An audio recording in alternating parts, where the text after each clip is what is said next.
All right, fun episode of Carving Up Live on tap for you guys tonight. Going to start with the New York Knickerbockers getting a big-time win last night against the Atlanta Hawks. Why I think New York not only clearly established themselves as the best team in the series by going up 3-2, but also I feel as confident as ever in my pick about having them going to the NBA Finals representing the Eastern Conference. Also discuss the team that they very well might meet in round 2, the Boston Celtics. Yet another inexplicable home loss to the Philadelphia 76ers. This is what Boston does in the playoffs. They lose home playoff games. What the cause of that problem is, get to that. Also talk about a very, very fascinating article that Dave McMenamin of ESPN wrote about LeBron James, covering LeBron over the course of the season, and a very important insight that LeBron gave into the comparisons between he and Michael Jordan that are very instructive regarding the GOAT discussion. Get to that. More news on Aaron Rodgers. The saga will not end, but at least the Steelers took some ownership, and the San Antonio Spurs knocking out the Portland Trail Blazers. Wemby and those guys are ready to roll to win the championship. Get to all that on Carving Up Live. So let's drop the beat, baby. Here we go.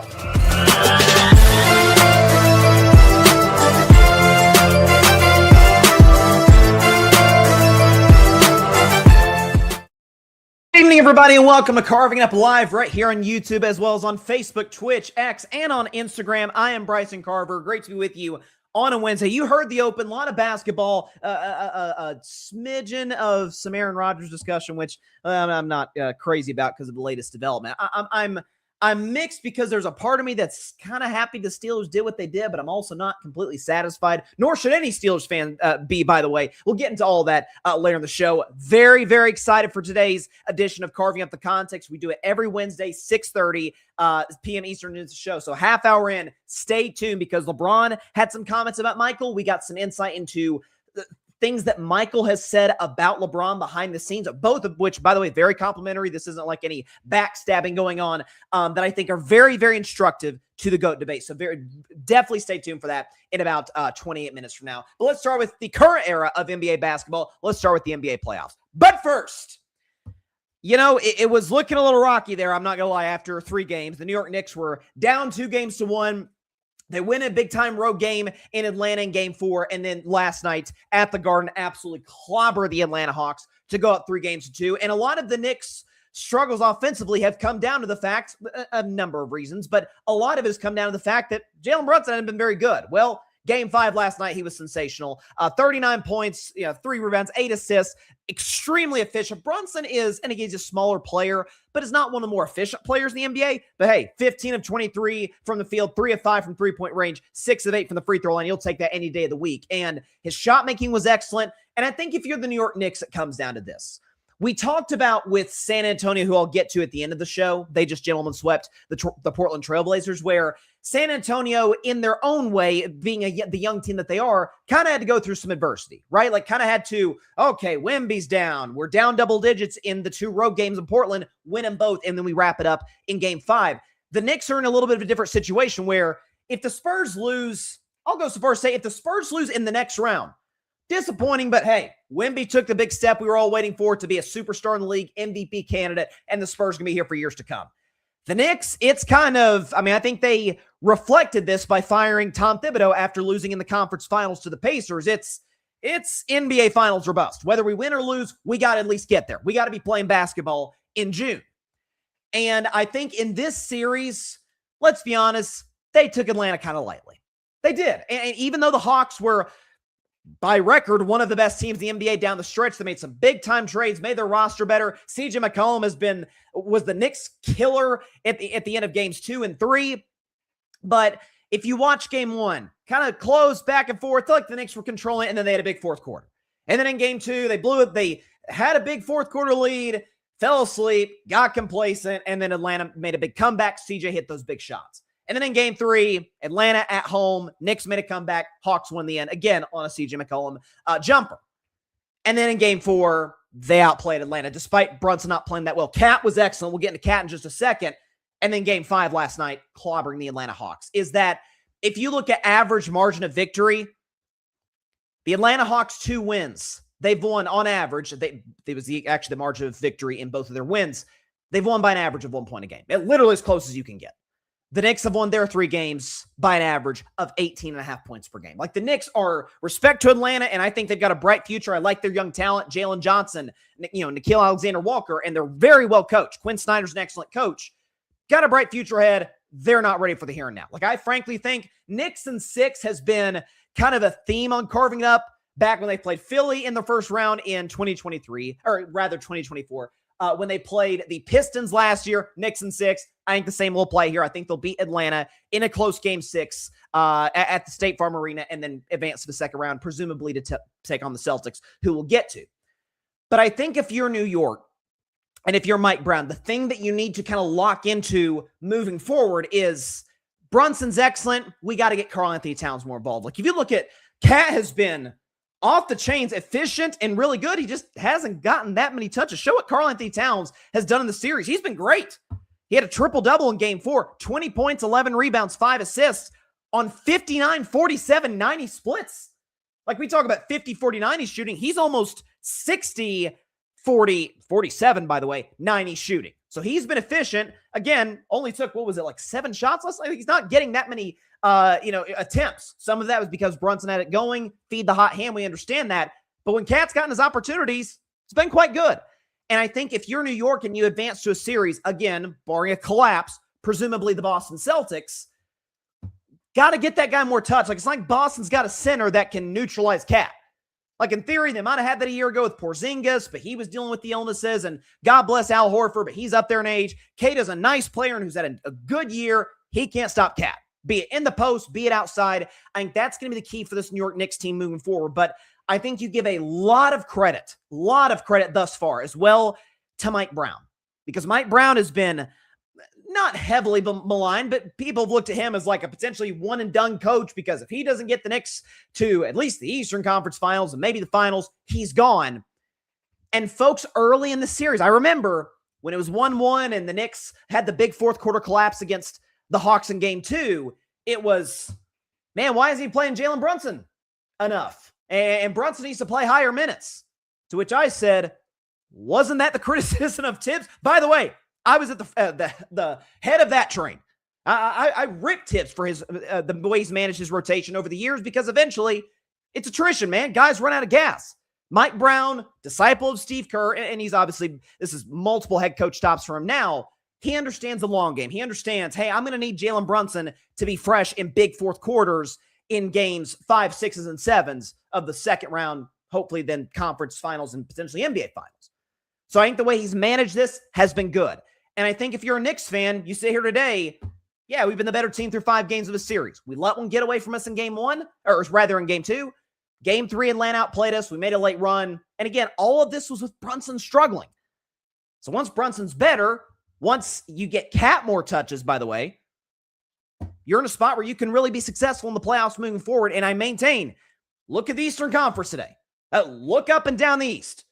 Pistons are down 3-1 inexplicably to the Orlando Magic. Not to take any credit from Orlando, but just as stunning as it gets. So barring a comeback there, number 1 seed Pistons are going to be eliminated.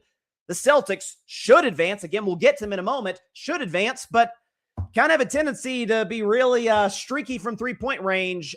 Sound familiar? Isn't that what literally happened a year ago against the Knicks? Boston got cold from 3, blew big leads in games 1 and 2. I think they shot like a combined 25 of 100 from three-point range. Like, that's a one-way ticket for a Knicks series win.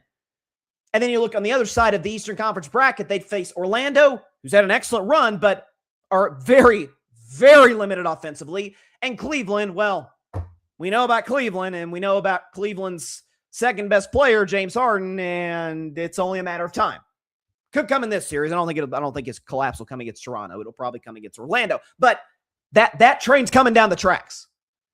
Like today, I don't know where Vegas has got the odds. I'd imagine Boston's probably the favorite. I understand that.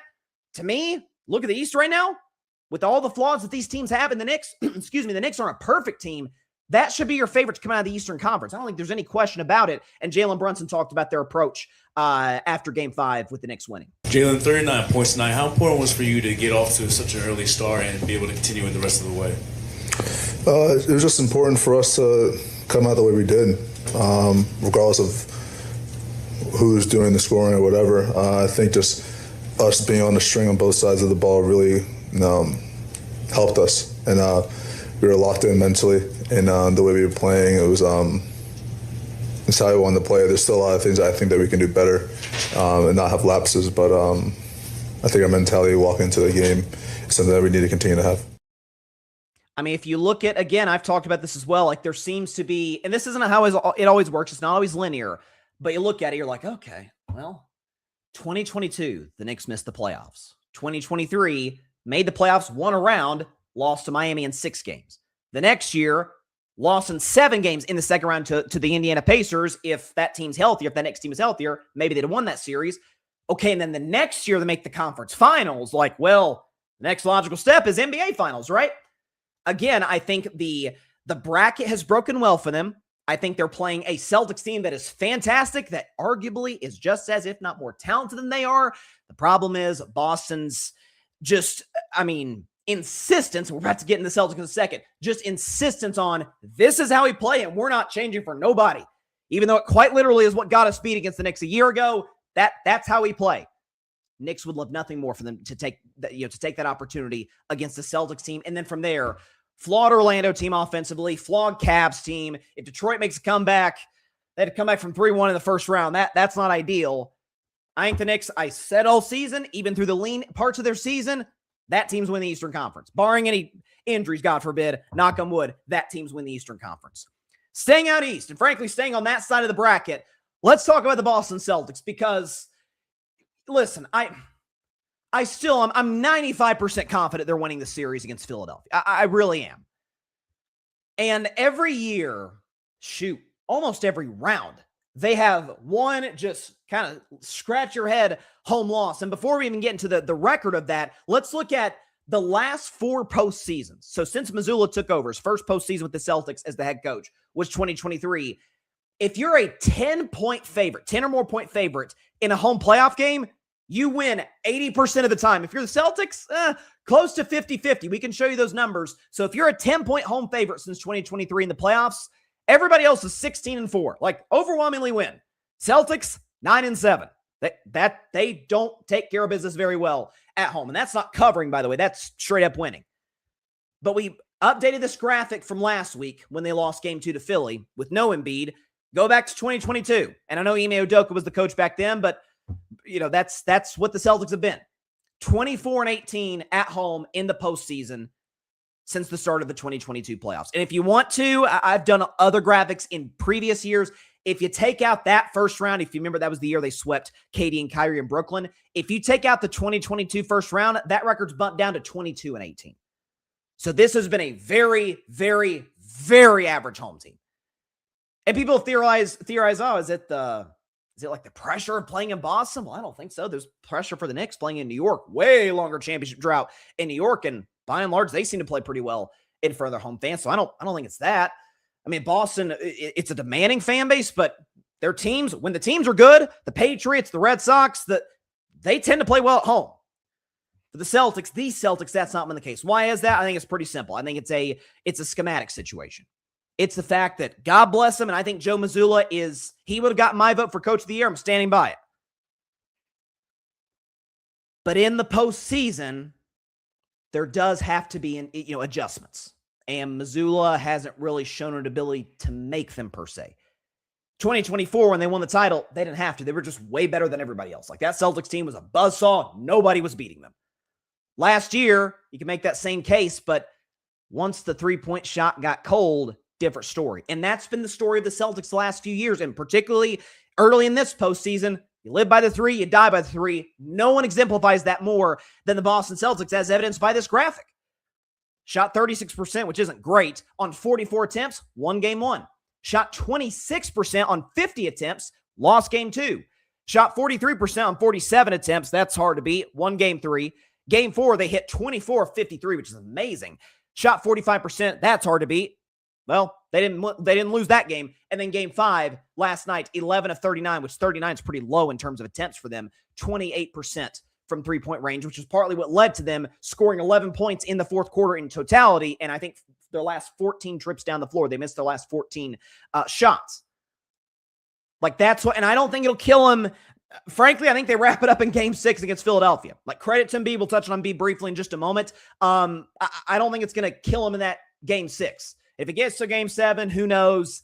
I just don't see a scenario in which this Celtics team, as talented as they are, blows a 3-1 lead, especially to Philadelphia. I don't see that happening.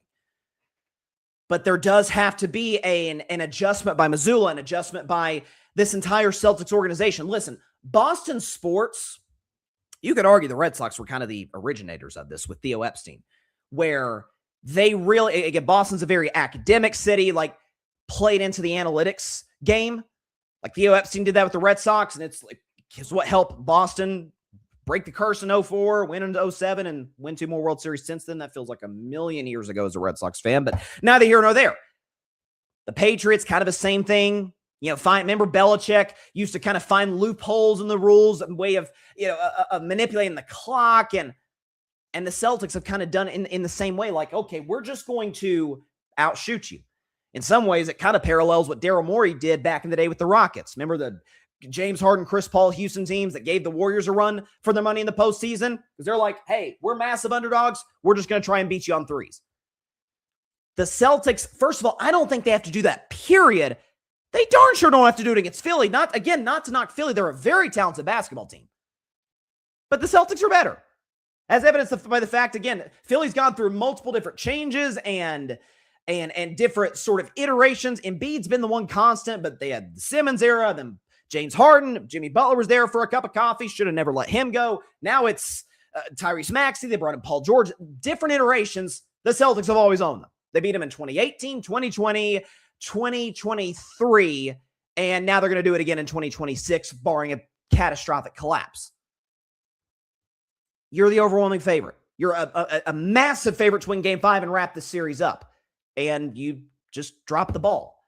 And you are over-reliant on a strategy that literally got you beat against the Knicks a year ago when you had a better team, not just than the Knicks then, but a better team than what you have now. Again, respect to some of the young guys that have stepped up for Boston. Again, Peyton Pritchard's taken a step up. But last year, you have a fully healthy Jason Tatum prior to the Achilles tear at the end of Game 4, by the way. That came mid-series, not the beginning of the series. You have Jason Tatum, Jaylen Brown, Derek White, who can't throw it in the ocean this series. Derek White, you got Porzingis briefly. You've got Drew Holiday, we know is an incredibly valuable piece. Al Horford. That was a better team. Basically that group is what led the Celtics to the 2024 title. You had big leads in games 1 and 2 against the Knicks, and you blew it because you couldn't throw in the ocean. 25 of 100 shooting the three-point ball in the first 2 games of that series. Knicks took advantage, made 2 big fourth-quarter runs, went up 2-0 and never looked back. I think there is, at some point, when is the adjustment going to come? And I think also, I'm not one of those folks who believes in basketball gods or it just so happens to work its way out by chance because this is the way the outlook of the sport is supposed to look and feel. But I said this a year ago when Boston got eliminated in 6 against the Knicks, is that, okay, we get on Oklahoma City, and man, Thunder fans, are coming after my neck right now, 10 toes down on what I said. How you play the game, does affect people's, how they feel about you as a team. In other words, if you play the game in a fun, exciting, a lot of nuance to your offense, or scrappy on defense, Boston generally has been a good defensive team. Offensively, just jack a bunch of threes. It's not an entertaining product to watch. And it's not that effective of a game. Again, Thunder fans are mad at me. That's fine. The one thing I'll give Shai Gilgeous-Alexander, great mid-range shooter. And he's by far the best mid-range shooter in the game today. One of the best we've seen in modern NBA history. But Shai understands, hey, if they're not going to, I can shoot the three. I can get to the line. God knows I'm getting to the free throw line if someone, looks at me funny. But this is the great get out of jail card. Kevin Durant's been a master at this for years. Just let's get an open look, get an easy shot. Just because the math isn't ideal for the situation you're in at that point in the game. Analytics, as much as they matter, I've always said about analytics, you should use them. They shouldn't make every decision for you. Is that I don't think the math and the numbers and the computers and what have you take into account momentum, take into account, okay, let's just, if we're at home, let's get the crowd back into it, make a shot. Okay, crowd's into it. Let's get a stop. And then on the road, quieting the home crowd, if not briefly. Boston doesn't do that. Jaylen Brown can shoot the mid-range. So can Tatum. Derek White, Pritchard, they've got guys that can shoot. They just don't do it. Whether we talk about bad habits, maybe that's just the way they're used to playing over this period of time over the last few years. And again, to their credit, it got them a championship. But eventually you have to adjust. Eventually you have to look in the mirror and say, what are the different areas that we can beat better teams in the playoffs? Again, I think they're going to beat Philadelphia. I don't worry about that. The Knicks, I have concerns about. I'm just telling you right now, I'm going to pick the Knicks to win that series. Should it get to that point. And so, got to make adjustments. And then quickly on Embiid, because, listen, I think it's fair to say I've been as critical as anybody over the years of Joel Embiid. I have religiously brought up the fact, okay, only MVP in NBA history who's never been to a conference finals, much less an NBA finals. And some of that hasn't been Embiid's fault. He's dealt with injuries. This year, a freaking appendectomy. Availability has not been his forte. It's just not. Some of that, not his fault. Some of that, okay, maybe could take a little bit better care of yourself in the offseason. That more applied to early in his career. And Game 5 last night, second game back off the appendectomy, he was great. Show the numbers. He was fantastic. 33-point double-double, added 5 assists, 12 of 20 for 3 from the field. And he's 9 of 10 from the free throw line. And by the way, he was 0 of 5 from 3-point range in that game. We've always known Embiid to be one of the greatest shooting big men of all time. If he can get that going, maybe Game 6 gets interesting. But again, oddly, for whatever reason, the Celtics are just a way better road team in the playoffs than they are at home. That's just been the story of this ball club.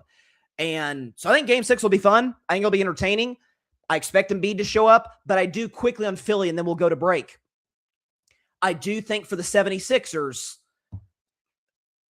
maybe this is kind of a blessing in disguise. Again, if you lose in 6 or maybe even in 7 against Boston, Maxi's your guy. Maxi's flirting with superstar territory. He's been unbelievable. VJ Edgecombe, we know the game he had in Game 2. Very promising rookie of the year finalist. You've got those two guys. That, to me, is who you build around. I think you move Embiid for either picks or impact players right now, and you build around that backcourt moving forward. Because I do think if you're relying on the big fella to be healthy, to be available, you're going to kind of keep hitting that second-round ceiling. And you can't, to me, it's nothing against Embiid, but it would feel like it's robbing, not really Edgecombe because he's so young, but it would be kind of robbing Maxey of chances to go deep in the Eastern Conference in his prime, when he could have more pieces that are available that fit with this team. Because the other thing about Embiid, too, again, he's a great player. He's a future Hall of Famer, MVP, but he is pretty ball-centric. Even this year, I think he was 6th overall in the NBA in terms of usage rate. When the ball's in his hands, it's a lot of jab step, dribble. He's kind of the center version of a prime James Harden back in Houston. That's kind of what he is. Doesn't mean he's not great. It does mean the flow of the offense kind of slows down. It makes it easier for the defense to adjust. So that's where I'm at in Philadelphia. Boston, I think, is going to win this series. I frankly think they're going to do it in Game 6. But they do this every year. They do this every round almost since 2022, and it's inexplicable, and they've got to make some adjustments in terms of their over-reliance on the three-point shot. So there you go. Okay, we're going to take a 1-minute break. When we come back, I think you're going to want to stay tuned for this. A very, very fascinating article by Dave McMenamin of NBC, who's been covering LeBron for decades. And he's basically followed LeBron throughout the season, throughout year 23, and got some insight on a number of topics. We could do a whole podcast on this particular interview. What I'm going to focus in on is what LeBron James said about Michael Jordan and the comparison of their games, and then something we got this morning from Michael Wilbon about what Jordan in years past has said about LeBron privately. And I think it's very, very, very instructive on how we should reframe how we view the GOAT discussion. So I think very excited to get into that. Looking forward to this edition of Carving Up the Context. But first, going to take a 1-minute break. We'll be right back.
back to Carving Up Live. Appreciate everybody for stopping by on a Wednesday.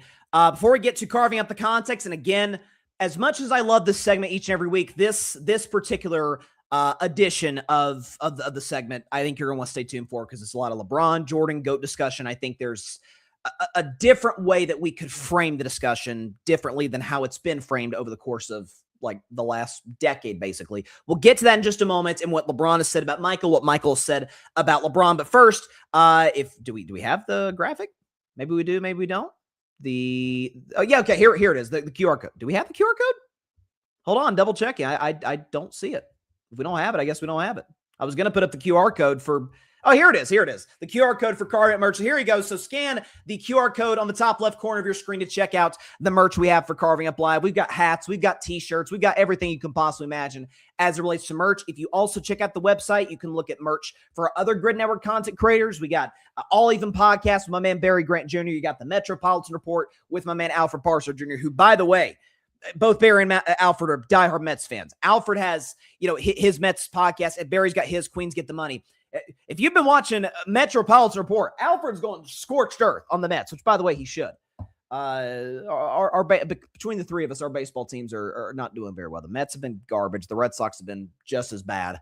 I already talked about the Red Sox and Monday. I don't want to get myself into a bad mood. So yeah, check out their merch. You got Cowboys, Cam Fan, Mike and Josh. So check out our merch of the Grid Network. If you just want Grid Network related, merchandise, you can get that too. Grid hats, t-shirts, the whole bit. So scan the QR code, top left corner of your screen, and it'll take you to the website. We would greatly, greatly appreciate it. Now, so carving up the context is a segment we do each and every Wednesday at about 6:30 Eastern, 3:30 Pacific time, and on Wednesdays. And basically what we do is we look at a story, kind of give the baseline information, what everybody knows, what folks are talking about, and then I try to frame it in a different way that maybe hasn't been discussed yet, kind of wading into waters that people haven't explored yet. So very, very excited about this one. It relates to the age-old GOAT discussion between Michael Jordan and LeBron James. So, as the head coach of the Colorado Buffaloes, primetime Deion Sanders says, "Give me my theme music."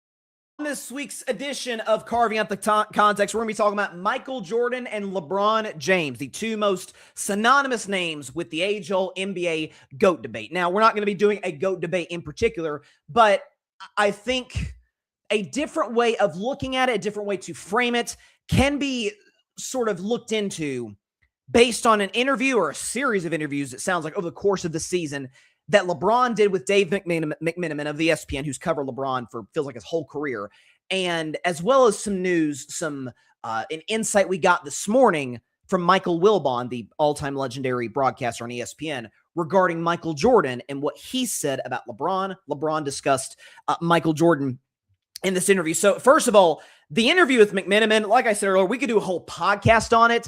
It's a fascinating read. LeBron talks about a number of things. He talks about how, when he twisted his ankle in Solomon Hill for the Hawks at the time, 2021, dived into his ankle. Braun said his ankle hasn't felt the same since. To me, that was kind of like the end of prime LeBron James. He's been great. Hasn't quite looked like, best player in the world since that moment. He talked about his relationship with Draymond and the 2016 finals. And he said, "I knew Draymond's technical count or flagrant foul count, but I wasn't trying to bait him by stepping over him," which, is he being totally transparent? Different conversation for a different day. He talked about the 4-6 record in the finals and how people discuss that used to really bother him. Now it doesn't as much now. Like, you get an insight into how LeBron thinks. He talked about having dinner with Leonardo DiCaprio and how he told him about Once Upon a Time in Hollywood before they even shot the film. So really good stuff. Highly recommend it. And McMenamin's one of the best in the business. But the part that got everybody talking is what LeBron James had to say about Michael Jordan. And if you read the article, McMenamin mentions Jordan, and LeBron's like, "You're really going to bring this up?" Like, it's kind of what he said. And he's like, "No, I'm not like comparing you guys or asking who's better, but just sort of the comparison between you guys." And we've got 3 different graphics to show in terms of what LeBron's quote was. So we can go and put that on the screen. So LeBron on Jordan, quote, "There are a lot of things that MJ did better than I do. And I think there are some things that I do better than him. That's just how the game goes. There's a lot of things that I can say in particular. You already know how this conversation is going to be misinterpreted by people, man. I think I'm one of one. I think the way I play the game, I'm a one of one player. And MJ as well. An effing unbelievable basketball player. I think his mid-range jump shot was unbelievable. He did so many things great. I grew up effing analyzing everything he did. How he could get to his spot and rise above everybody. Obviously, his post-game was elite. His will to win. I think that is a trait that we all know and that we all wanted to be like, his determination to win. LeBron goes on. I have never compared myself to MJ because our games are totally different. I have been a point forward to forward point my whole life. I've kind of looked for the pass. MJ kind of looked for the shot. Not kind of, he did. He looked for the shot. There are a lot of things where I would say my game is a lot different and a little better than his, but blank, he was effing great. We're both great. We're both great basketball players. And LeBron finishes by saying, I think it's a very tiring conversation. It's barbershop talk.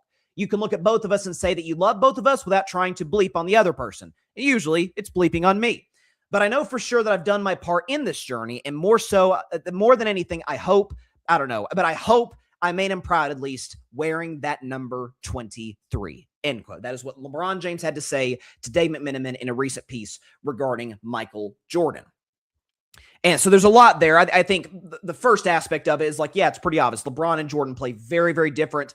Whenever people have compared who's the greater player, you can make that discussion based on accolades, based on who they had around them, and all these things. There's a number of factors, records, averages, all of those things. In terms of how they play, they really couldn't be more different. Again, LeBron said it himself, and it's true. Jordan was I'm looking for my offense first before I'm looking for other guys, and by the way, worked quite well for him. LeBron James looks for the offense of others before he looks for it himself. By the way, it's worked quite well for him.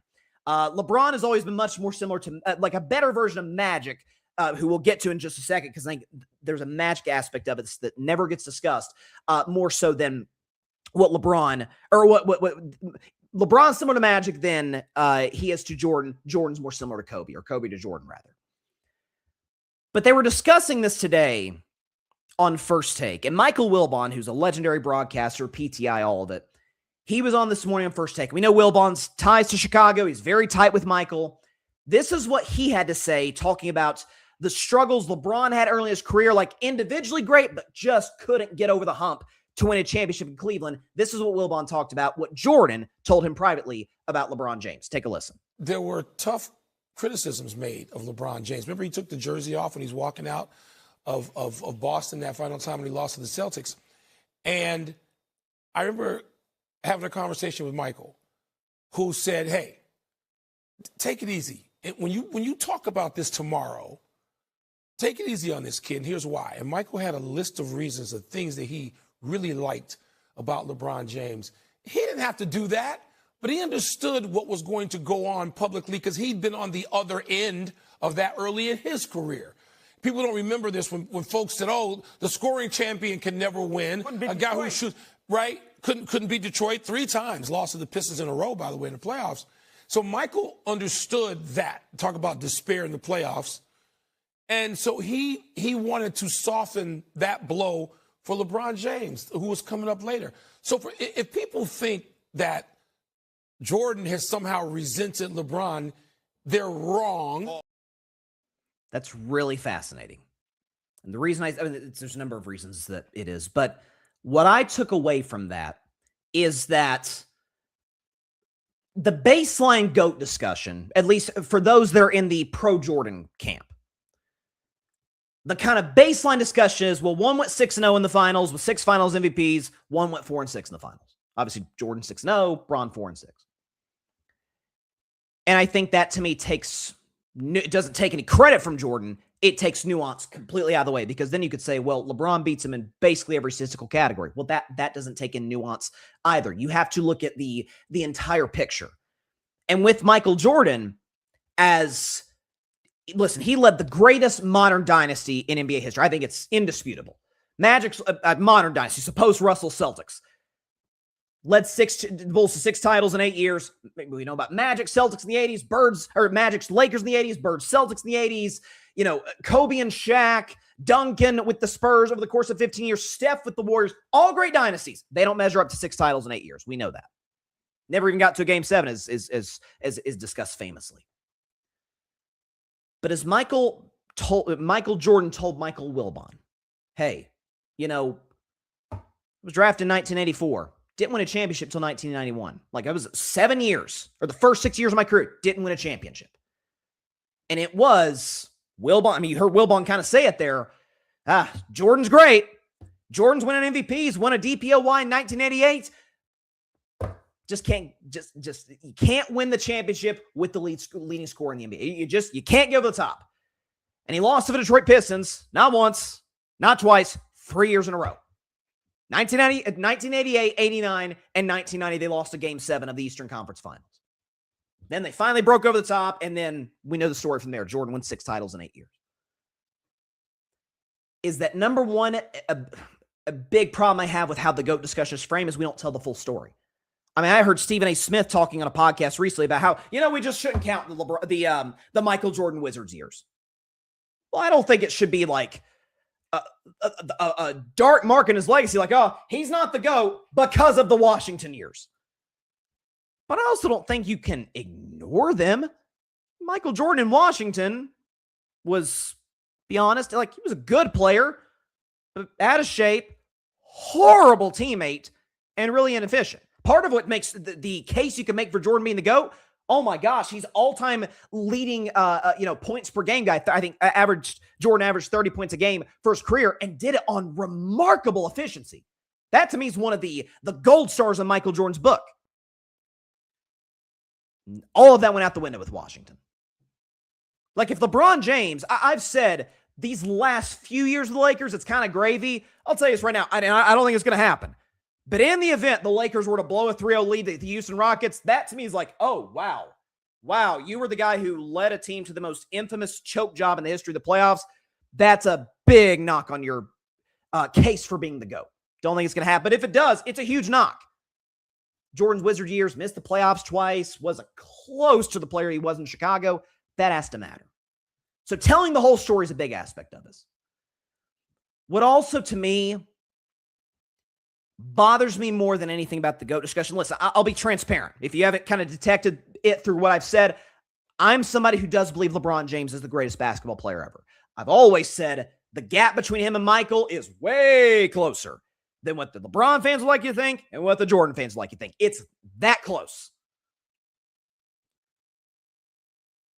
But so much of the modern GOAT discussion, and by modern, I mean the last 25 years, really, honestly, post 6th championship in 1998 for Michael.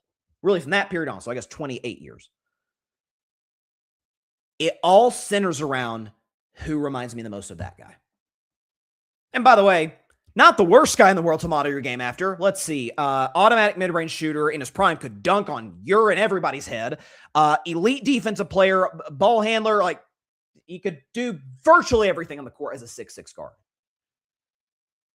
And what also adds to the component of Michael is, let's be honest, it's nostalgia. And I don't knock people for that. I mean, listen, Michael was, you've heard people talk about, because listen, I was born in 03, I never saw Michael play. But you watch The Last Dance, you watch the highlights, good looking, unbelievable athlete, swagger, the confidence, the iconic moments from the 63-point game against Boston, really to the end of his career, like just iconic upon iconic. I think it was 63 against Boston in 1986. And there is that, listen, I reviewed Love Story on the show over a couple of months ago, and there is the 90s peak of society right there, which as somebody who's born 03, I'm really jealous of y'all that got to live through the 90s. Really jealous. Michael was a part of that. Michael reminds you of a time when it felt like the world was a lot simpler of a place. And on the basketball side of it, why is it? What's the number one reason that, God rest his soul, and I love this man, I think he's Mount Rushmore basketball player ever, that folks are like, yeah, Kobe's the second greatest player ever? Because he was the closest to Michael. And by the way, I think Kobe's the greatest Laker of all time and the 4th greatest basketball player of all time. But Kobe Bryant has one more championship than LeBron. And by the way, those first 3 championships he got with prime Shaq. Bron got end of his career Shaq in 2010. Kobe got Shaq at the peak of his powers. One more championship than LeBron. However, 3 fewer finals appearances. Excuse me, 3 fewer finals appearances. 3 fewer MVPs. That's going to matter. And half the finals MVPs as LeBron James. Like, love Kobe. Bron beats him at virtually everything. Shooting the basketball, Bron's more efficient. Passing, Bron by a mile. Rebounding, Bron. Defense, close. If you want to give it to Kobe, I think he has more all-defense selections. Fine, I'll give it to Kobe. Longevity, Bron. Like, Bron is objectively the greater player than Kobe Bryant all time. And we get in these GOAT discussions. You hear Kobe Bryant mentioned because Kobe reminds you most of Jordan. And you hear about, well, you know, all these guys. You know the guy who's never brought up? Never brought up. Ever. Name me the last GOAT discussion, and you heard this guy's name mentioned. Where's Kareem Abdul-Jabbar? Wait a second. Kareem Abdul-Jabbar. Let's compare his resume to Michael. And by the way, I think Michael's over Kareem. But it's kind of close. Kareem has just as many titles as Michael Jordan. Had greater longevity than Michael Jordan. Won more MVPs than Michael Jordan. Had the most unstoppable shot of all time, the hook shot. And scored the most points of anybody in the history of the league and held that record for 39 years. Like, does that count for anything? Does it count for anything? Talk about longevity. He's a finals MVP in 1971 and in 1985. He's the go-to guy in a Lakers squad with Magic and Worthy. His, second to last year in the NBA? 1988? His name's never brought up. Because he wasn't as flashy as Michael. Again, Kareem came in the league in 69. He retired before Jordan won his first championship. So they're kind of different eras. But he's never brought up. Kobe is. Even though Kobe, again, God bless him, love Kobe Bryant. His resume does not compare to Kareem Abdul-Jabbar. It just doesn't. We also like about Kobe, killer mentality. Came after your neck, and boy, was that true. Mirrored Jordan in that way.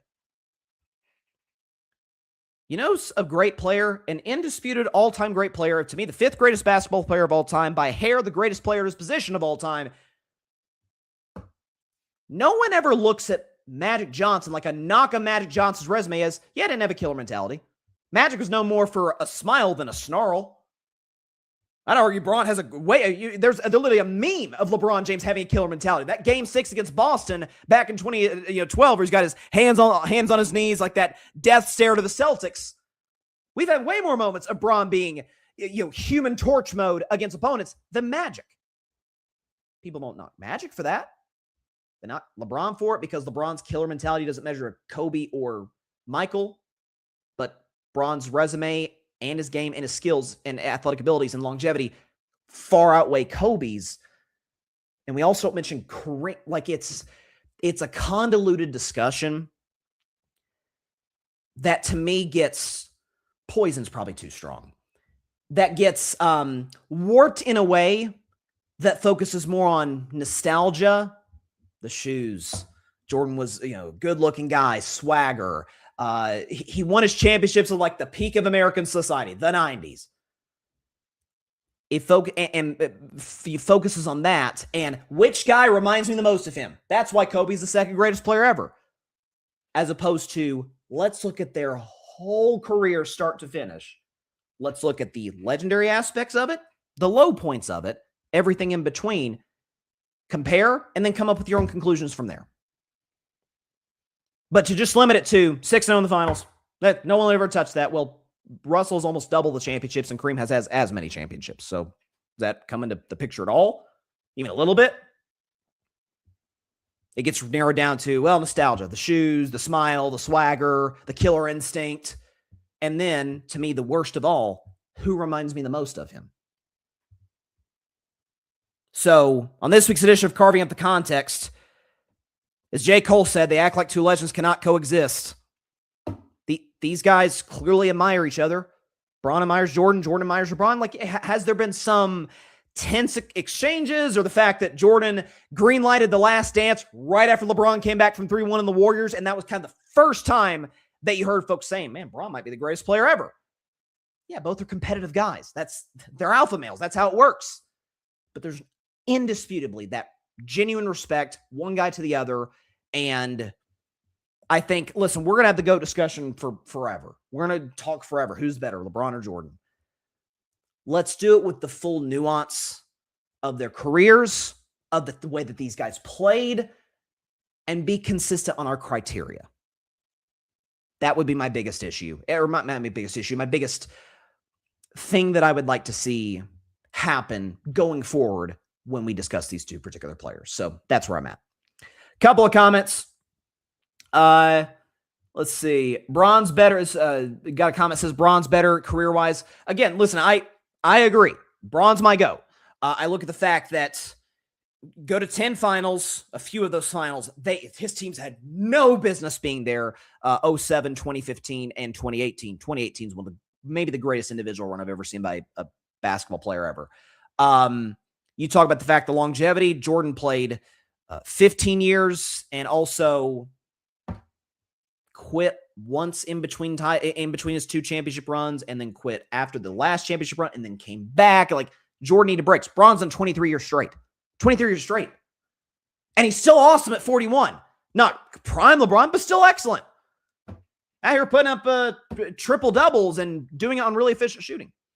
So there you go. Patrick, my man Patrick Brown. Kareem and LeBron have spoken on social justice. MJ shied away from it to protect his image. It's very true. Kareem was one of the pioneers. Kareem, Bill Russell, guys at that time speaking about racial injustice. To this day, Kareem's vocal about it. LeBron, and listen, by the way, I agree with what Patrick says.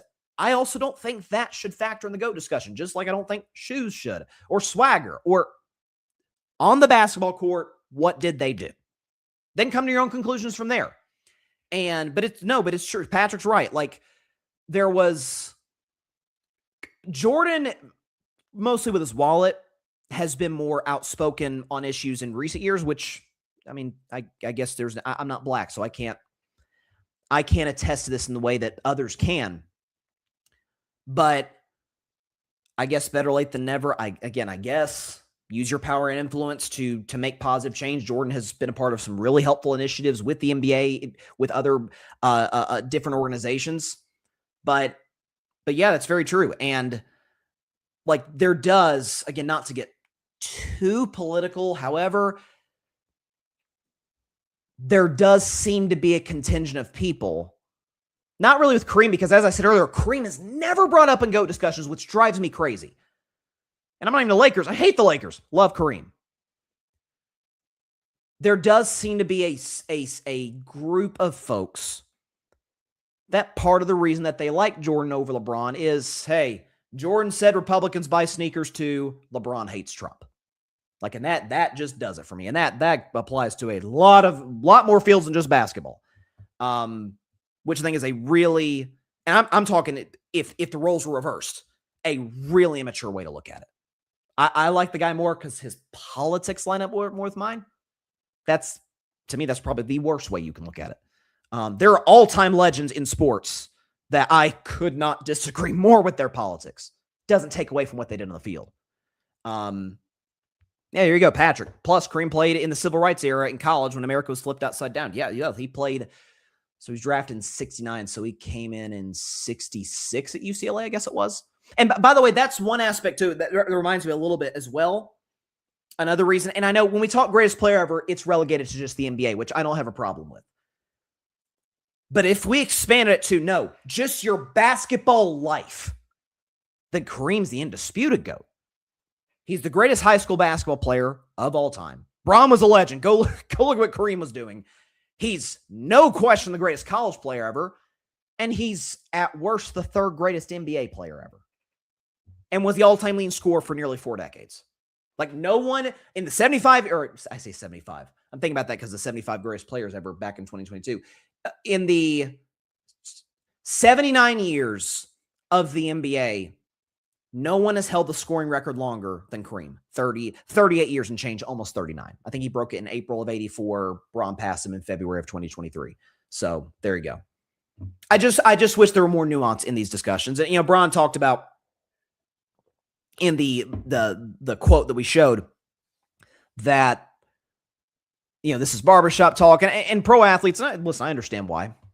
Pro athletes kind of roll their eyes at the discussions that don't go into the X's and O's. JJ Redick, I think more than anybody's lamented, like, why don't you guys talk about DHOs more than you talk about Shaq versus Jokic or something? Like, I get it. But this is what fans enjoy. This is what keeps fans engaged. The storylines, the drama, the plot lines. I've always said, I was talking to somebody about this yesterday, that sports is one of the greatest forms of storytelling that there are. And the greatest part about it is it happens live with no script. So there you go. The heck? Sorry, I just saw this on my phone. Charles Barkley says Scotty Barnes is a top 15 player, better than he is better than Evan Mobley, and underrated because he doesn't play in the United States. I mean, there's some truth to that. I mean, the Raptors post Kawhi have been kind of irrelevant. Like the years before Kawhi, they were getting LeBron towed out of the playoffs with DeRozan and Kyle Lowry. Kawhi shows up at the same time LeBron left the East, and then went through the running, winning the title in 2019. And then since then, they made the playoffs. Actually, were really good in 2020, lost in 7 to the Celtics in the bubble, missed the playoffs the next year. I think they played in like Tampa because of COVID restrictions in Canada. Made the playoffs in 22, I think. Who did they lose to that year? Philadelphia in 6 games. 23, they missed. I think they lost the play-in. That was remember when DeMar DeRozan's daughter was like screaming every free throw? 24, they missed. 25, they missed. And then 26, they got in. And by the way, they play tonight. Raptors and Cavs. I saw a stat. Tie this up with LeBron, and then we'll move on to Aaron Rodgers. But I saw a stat today that the Toronto Raptors are 0-9 in the city of Cleveland in the playoffs. Like, no, 2 of those games, 2 of those 9 come without LeBron James. Like, that's a LeBronto stat. Like, listen, I've never seen the closest thing I've seen to one player just instilling the fear of God in an opponent, and it doesn't even come close to comparing to LeBron, is like Steph with the Houston Rockets. Like, Steph's 5-0 against Houston. He has a lot of big time game winners or dagger shots in Houston. So, but Bron against the Raptors is just, I mean, you could see the fear in those guys' eyes. It was unbelievable. Drake's never been quieter. Well, sorry. That was the quietest Drake ever was prior to 2024, but different conversation for a different day. Let's talk about Aaron Rodgers.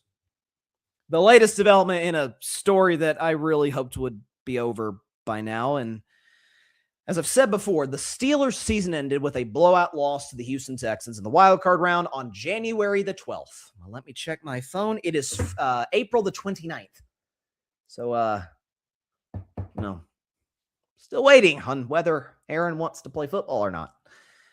The Steelers finally, I think they could have gone and should have gone further, but to a certain degree, put their foot down and said, you know what?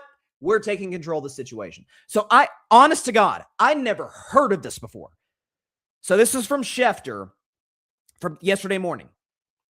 The Steelers are placing the rare unrestricted free agent tender on Aaron Rodgers, meaning that he can accept a 10% raise off last year's salary, which would pay him about $15 million this season if he were to come back. As another condition of the tender, Rodgers would only be able to sign with the Steelers once training camp begins. It also talks about how if another team wants to sign Aaron, that the Steelers have the right to match their offer. And that the Steelers can pay him the most. And once training camp starts, it's either Aaron plays with the Steelers or doesn't play this year at all, which I guess presumably would mean retirement because Aaron's going to be 42. Or is he already 42? Yeah, he's already 42. Point is, I've seen folks today say, well, listen, been a number of takes. Well, the first I've seen is, well, are they going to do better than Aaron Rodgers with Mason Rudolph, Drew Aller, or Will Howard? Well, we know Aaron's better than Mason Rudolph.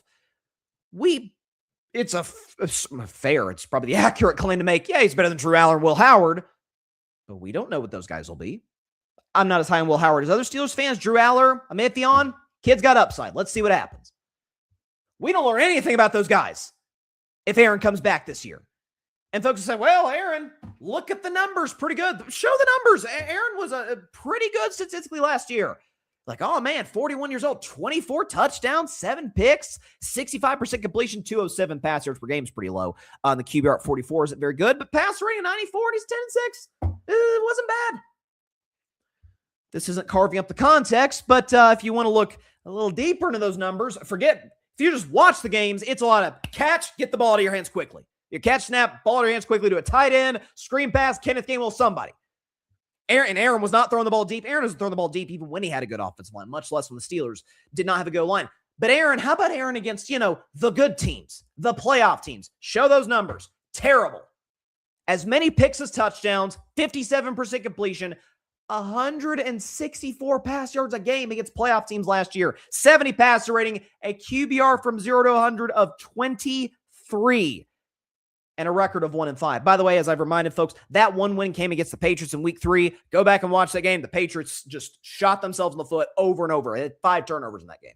That's why, and the Steelers still barely won. So should be 0-6.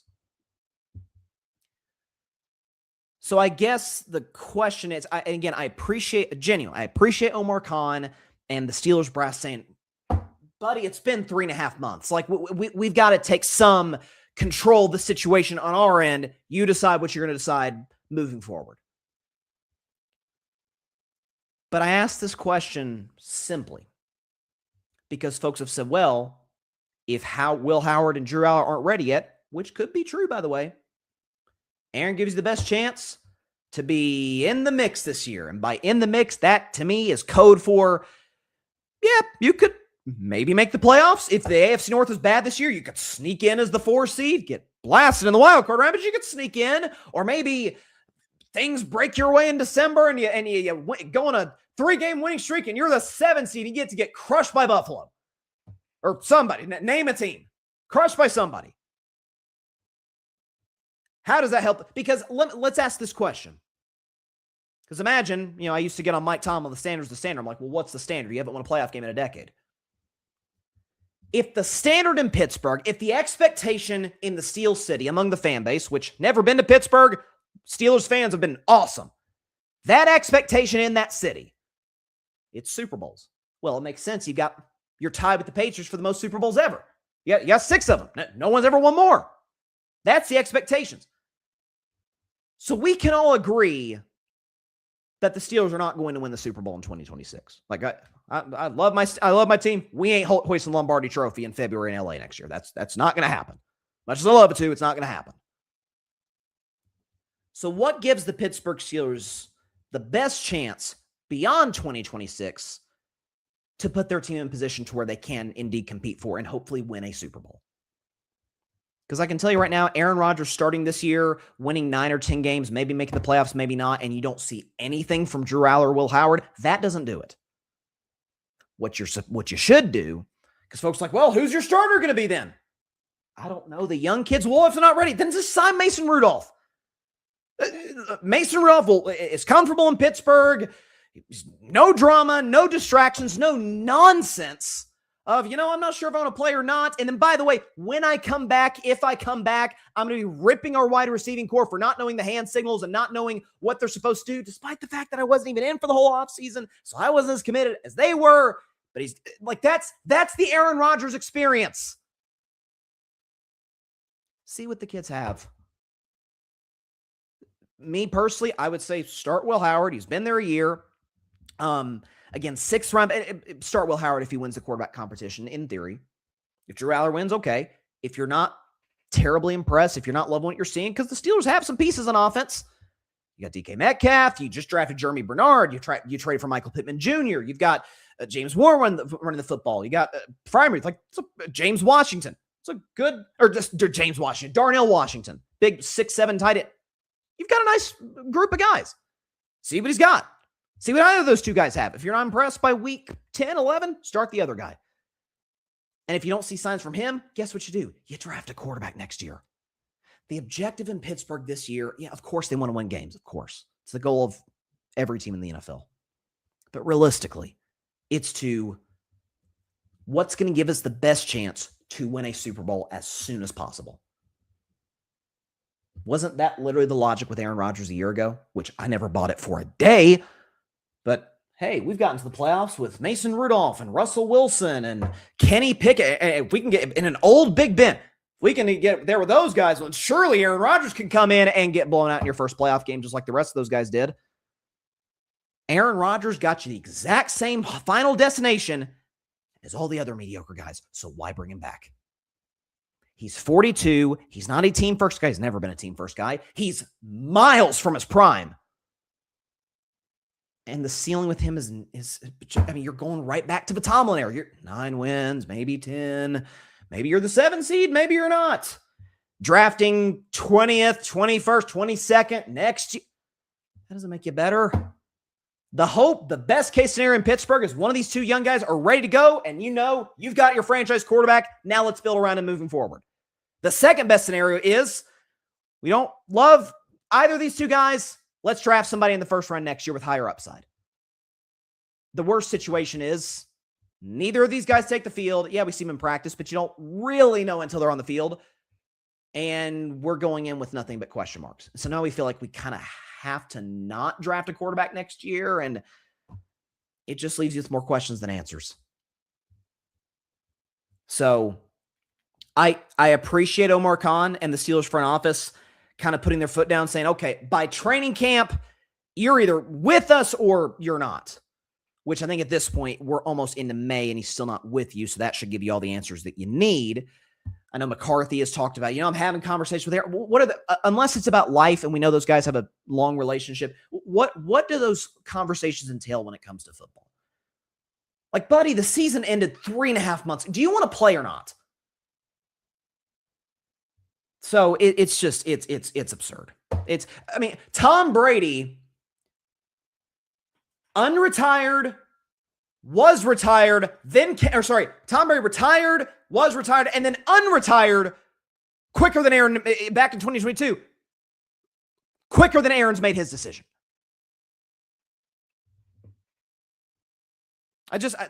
My question is simple. How does this help the Steelers? At all.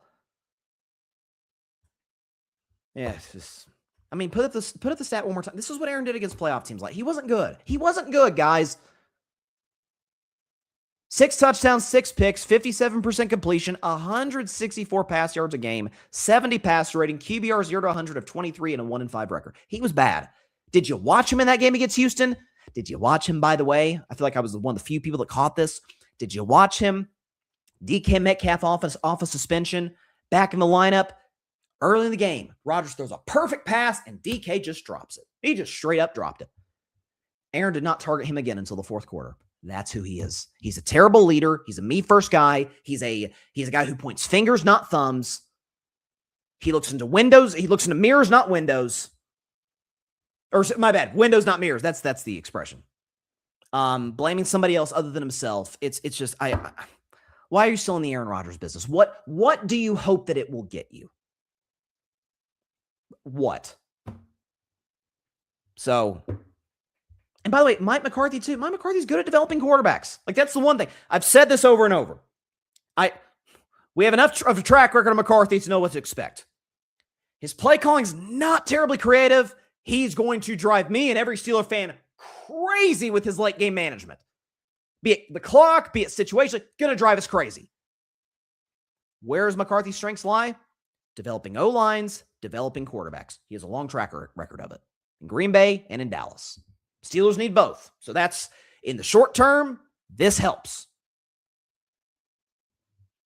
Bringing Aaron in does literally nothing. You're right back to where you were last year. And by the way, he, for the second straight year, won't be committed to you for a full offseason. Does he really like you that much? Really? Is he that committed to you? It's freaking absurd. It's childish is what it is. Patrick. Aaron Rodgers taking his dear sweet time every single offseason. He does this. Why are we not surprised? It's, the thing too, Pat, put Patrick's comment back up. The thing too about it, Patrick, I was thinking about this, a month ago when Aaron was still making his decisions and we're still not to that point. Yep.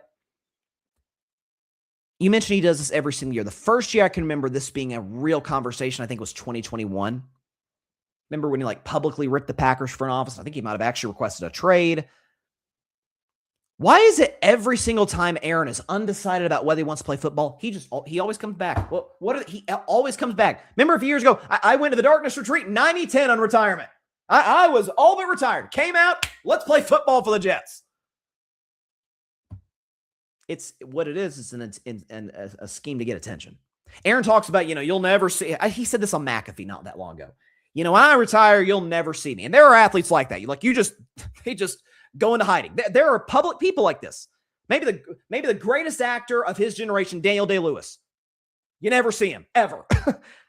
Aaron's not going to be that. And by the way, if he doesn't want to be, that's fine. But don't play us for fools, buddy. You go on McAfee every week during the season. You're a public-facing individual. You crave attention. That's who you are. If you want to be fine, don't tell us you're not. Don't lie to us. Also from Patrick. Aaron will likely take Mike McCarthy on a darkness retreat to see things his way while playing in Simon and Garfunkel's The Sound of Silence. It's just, I've said my piece about Aaron over the years. I think I've made it abundantly clear where I stand on him. He's, without a question, one of the 10 greatest quarterbacks ever. You can't make a case he's anywhere lower than that. He's a 4-time MVP, and he's arguably the most gifted thrower of the football the game of football has ever seen, ever. And the reason he has 1 Super Bowl and not 3 or 4, stuff like this. It's about Aaron. It's not about the collective. When the Packers were underachieving, it was McCarthy's fault, or it was LaFleur's fault, or it was Brian Gutekunst's fault for not putting the requisite roster around him. A roster that, by the way, the second Aaron left won a playoff game. Interesting. We're going to take a quick break. When we come back, we're going to talk San Antonio Spurs, who I think are ready to... I said it on Monday. This team's ready to win a championship. We'll talk about them after the break.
Back to Carving Up Live. Appreciate everybody for stopping by on a Wednesday. Before we get out of here, I did want to talk San Antonio Spurs because they gentlemen swept the Portland Trailblazers last night. This is kind of about how I thought the series would play out. I got wrong on the game that Portland would win. I said Portland would get a game in Portland in game 3 or 4.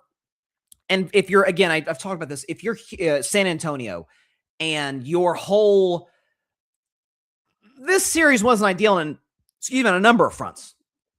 Wemby goes nuts in game 1, gets concussed in game 2. Again, maybe not concussed. He went into concussion protocol. You're without him in game 3. You trail by double digits in that game. He comes back. You trail by double digits in that game. And it takes you 5 games to win the series. Like this is, you have to feel great if you're a Spurs fan. De'Aaron Fox was excellent last night. And I think listen, I know it's the first round. I know the Blazers, bright future, but they're obviously not ready to make a run yet. We've had 3 games of Victor Wembanyama being fully healthy in the playoffs. And I know the whole thing, is he going to be ready? He's going to deal with physicality. Again, some of those things remain to be seen. Thus far, pretty good start. Wemby in the playoffs, when healthy, is unstoppable. 26-10 with 5 blocks a game, 60% from the field, 58% from 3, 94% from the line. So yeah, I think Wemby's ready. And I said this before the playoffs. I said, listen, I've seen Wemby in a do-or-die game, gold medal game against Team USA back when he was a 20-year-old kid playing for his home country in France. And he almost beat Team USA, if not for the greatest 2-minute stretch by any player ever, what Steph Curry did in that game. Like, he's ready for the moment. I'm not worried about that. Got Dylan Harper, Fox, Castle, Champagne. Like, this is a roster that's ready to win right now. And listen, they're waiting for their opponent. It's going to be either, I think this bracket is breaking really well for the Spurs. You're either going to get a Minnesota team that's gritty, that's tough, that's well coached, but it's just out of bodies. If Ant Edwards were healthy, boy, I think we're talking about a 7-gamer right here. It's just not the case. Andy Vincenzo's out. Like, the Timberwolves can't win. That sucks for Minnesota. They can't win. And if you're on to Denver, I don't know, you would have to go through a 7-game war against a Minnesota team that, again, has the aforementioned injuries. Spurs will be rested. Spurs are miles better defensively, would have home court advantage. Like, I think that would benefit San Antonio in a major way. And then conference finals, you presumably get Oklahoma City, who you've beaten 4 out of 5 times this regular season. Like I've said a million times, I'll say it again. This team's ready to win a championship. I picked them back in February. They're winning the title. They're going to meet the Knicks, by the way. This is going to be a 1999 finals rematch. Very excited to see how it plays out. All right, that is all the time we have for today's show. Appreciate everybody stopping by. As always, be sure to catch Carving Up Live on Friday at 6 p.m. Eastern, 3 p.m. Pacific time, right here on YouTube, as well as on Facebook, Twitch, X, and on Instagram. Hope everyone has a great night. Have a great rest of your week. We'll see you on Friday night. Stay safe out there. God bless y'all. Peace out. And still, please don't sign Aaron Rodgers. I'm begging you. Thanks so much for watching the show on YouTube, and be sure to go click that big red subscribe button and check out the other clips and full shows from Carving It Up Live, as well as our other incredible content creators here on the Grid Network.